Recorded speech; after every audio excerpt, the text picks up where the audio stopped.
Football বিশ্বকাপের দৃশ্য এবার বদলে যাচ্ছে। 32টি দল নয়, বরং 2026 বিশ্বকাপে প্রথমবারের মতো অংশগ্রহণ করবে 48টি দল।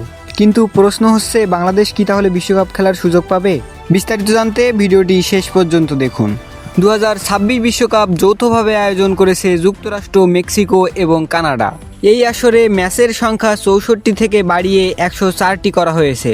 48টি দলকে 12টি গ্রুপে ভাগ করা হবে এবং নকআউট পর্বে যোগ হবে নতুন ধাপ রাউন্ড অফ 32।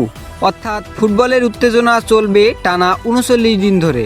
সবচেয়ে বড় সুযোগ এসেছে এশিয়া অঞ্চলের জন্য। আগে এশিয়া থেকে মাত্র 4-5টি দেশ বিশ্বকাপে যেতে পারত, কিন্তু নতুন নিয়মে এশিয়া থেকে সরাসরি 8টি দেশ বিশ্বকাপে খেলার টিকিট পাবে। এই বর্ধিত স্লটই বাংলাদেশের মতো উদীয়মান দলগুলোর মনে নতুন আশা জাগিয়েছে।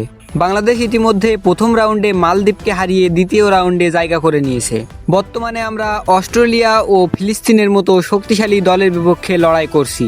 পথটা কঠিন হলেও ফিফার এই নতুন ফরম্যাট আমাদের ফুটবল ইতিহাসে সবচেয়ে বড় সুযোগটি এনে দিয়েছে। দর্শক, আপনাদের কি মনে হয়, অদূর ভবিষ্যতে কি বাংলাদেশ বিশ্বকাপের মূল মঞ্চে লাল পতাকা উড়াতে পারবে? অবশ্যই সেটি কমেন্ট করে জানাবেন এবং এমন সব অজানা ফ্যাক্ট পেতে আমাদের ফ্যাক্ট কভার বিডি চ্যানেলটিকে সাবস্ক্রাইব করে আমাদের পাশে থাকবেন।